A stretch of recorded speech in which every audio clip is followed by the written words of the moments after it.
Napilitan ka na ba magpautang kahit ayaw mo? Lalo na kung sa kamag-anak pa. Kung yan ang naranasan mo at nahirapan ka to say no, this is the episode for you. Videos that will make you wealthy and debt-free. Hi there, this is Chinkitan, your pambansang wealth coach. Itong episode natin ay magiging special. Bakit po? We're going to do a reaction video from Dear Sharon, episode 4. Shinare po ni Sharon yung isa sa pinakamahirap na money dilemma. Yung paano magsabi ng hindi sa utang. Oo, lalo na sa kamag-anak incorporated. So, we are going to react to her powerful advice and break down the truths about lending, saving, and setting financial boundaries. Tara, simulan na po natin. Dear Mami Shasha, kailangan ko po ng advice about lending money to others, even sa mga kamag-anak. Mahirap po kasi tanggihan minsan, lalo na for a single millennial like me. Madalas po iniisip nila na dahil they know my work and I do not have my own family yet, wala akong masyadong pinagkakagastusan. Ang hirap pong mag-no, lalo na kapag pamilya or kadugo. Pero minsan po, nakakaramdam din ako ng hesitation. Kung kayo po ako, ano pong gagawin niya? How will you say no if you do not really feel like lending them money? This is really a very relatable struggle. Marami pong mga young professional or tinatawag po nating sandwich generation po. Talagang naiipit sa ganitong dilema, lalo na kung ikaw ang breadwinner. Itong pang minsan ang medyo masakit. Minsan ang breadwinner po hindi po yung panganay, minsan yung pinakabunso pa, diba? Since siya pa yung walang pamilya, siya pa yung single, siya yung parating takbuhan. So, ang assumption kasi natin ganito. Una, pag single ka, wala kang obligasyon sa buhay,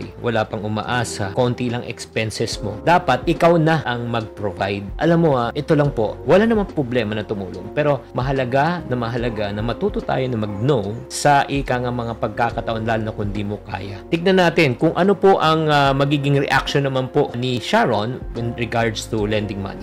Pag blessed ka, let's say may kinikita kang malaki and it really comes from your heart na gusto mong tumulong sa hindi kasing blessed mo or sa nangangailangan ng tulong, lalo na pagka mag-anakan o kahit kaibigan o ibang tao pa. Iba kasi yung tulong, Veronica, sa umaasa na sila ng masyadong medyo madalas na. This is so true. Nako, malaki po ang pagkakaiba kasi between helping someone in need or enabling yung tinatawag nating dependency. Like for example, yung mga taong hindi kayang tulungan ng kanilang sarili, like sanggol, or if not naman, magulang na may sakit, may karamdaman na hindi na kaya magtrabaho, kailangan tulungan po yan. Pero kung meron pang capability at ability naman po na magtrabaho, diba? Sa totoo lang, hindi na po tayo nakakatulong. As a matter of fact, minsan nakakasama. And some of you might be saying, chinky naman, kung hindi paano ako magutom? Alam mo, ito lang kung parati lang nang hihiram ng pera yan, kung parati nang humihingi ng pera yan, hindi sila matututo na tumayo sa kanilang sariling paa. Alam mo naman to di ba? May kasabihan, if you give a man a fish, they live for a day. But if you teach a man how to fish, they live for a lifetime. Ito lang po, kahit na masakit pong pakinggan, tama si Sharon na we are not teaching them financial responsibility. As a matter of fact, we are enabling them to become financially dependent on you. So, in other words, umaasa na lang sila parati sa'yo. Pero ito, meron din sinabi si Miss Sharon with regard to setting boundaries. Okay tumulong, pero may boundaries. At ito yung comment niya. You are working. Ikaw yung nagtatrabaho, ikaw yung naghihirap sa trabaho. At kailangan, hindi ka pa nag-aasawa, may ipon ka na para sa sarili mo. Because how else are you going to be able to save kung lahat kikitain mo, tas lalabas dahil ang katwiran ng iba ay wala ka namang pinagkakagastosan, single ka pa, bata ka pa. Alam nyo, I totally agree. This part is really crucial. It's just because that you're single doesn't mean to say that you don't have also your financial goals. May plano ka rin. Gusto mo rin mag-start ng pamilya. Gusto mo rin mag-travel. Gusto mo rin siyempre magkaroon ng bahay. And kung sa totoo lang, ikaw, single ka, nakikinig ka ngayon sa akin, whether you're in the Philippines or nasa abroad ka, kung iisipin nyo lang po, kung yung kinikita mo ay pang sarili mo lang, pang sarili.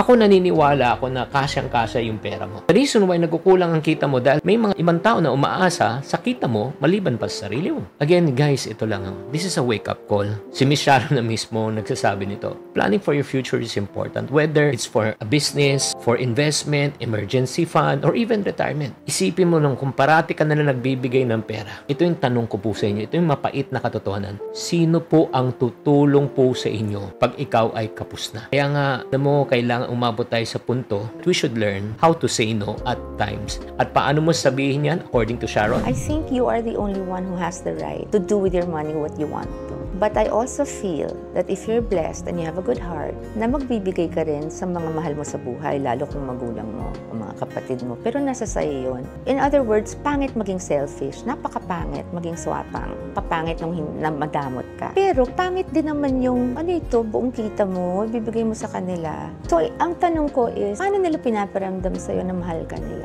Kasi hindi porke kadugo mo ang isang tao, ay meron na silang karapatan sa lahat ng pinaghirapan mo.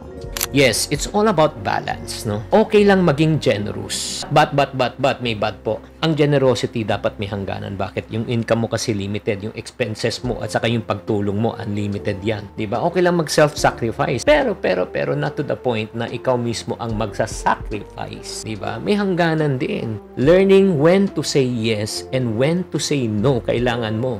Yan po, kailangan malaman po natin yung financial independence. Para sa akin po, kami rin po ay tumutulong sa ating mga mahal sa buhay. Pero yun nga, naglalagay po kami ng limit. Sinasabi namin, hanggang dito lang po ang kaya namin. Kung meron pa tayo hihingin, humigit pa dito, baka hindi na po namin kayanin. At least, tama po yung expectation. So, ang tanong na lang, ano kaya ang mga leksyon na natutunan po ni Sharon sa mga advice? Ano sinasabi niya, kailangan natin matutunan? Let's watch this. So, I hope that you learn na, and I hope that you're able to explain to them, meron ka bang nakatatandang kamag-anak na mabait at nakakausap mo? Maybe pwede mong kausapin kung pwedeng kausapin niya yung ibang kamag-anak mo na laging umuutang sa'yo at nagsasalita ng ganon. Para wala namang, kumbaga, don't rock the boat.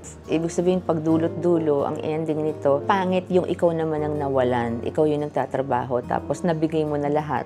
Alam nyo, napaka-smart yung approach na yan. Sasabihin ko sa inyo, if you're really struggling to say no, kailangan po maghanap na rin kayo ng mga tao na pwedeng tumulong po sa inyo, nakakatanda, nirerespeto ng pamilya, na para i-communicate yung katayuan mo. Kasi kung pinabayaan mo yan, alam nyo, hindi nakakatulong yan sa'yo eh. Yung mental and emotional health mo eh. Imagine mo, isa totoo lang, ang sarap tumulong pagkusa, pero pag ikaw inoobliga, nahihirapan ka lang, ang hirap tumulong. At minsan, kailangan lang natin talagang ipaliwanag. Bakit hanggang dito na lang po ang kaya po natin? Bakit hanggang dito na lang po ang pagtulong po natin? Always remember, you need to take care of yourself in order for you to take care of others. Grabe. Sana naman naliwanagan po kayo. So, ano po yung mga takeaway po natin sa video na ito? Pakitype na lang sa comment section. Para sa akin, ang takeaway ko dito, helping it's good, tumulong, pero dependency is not.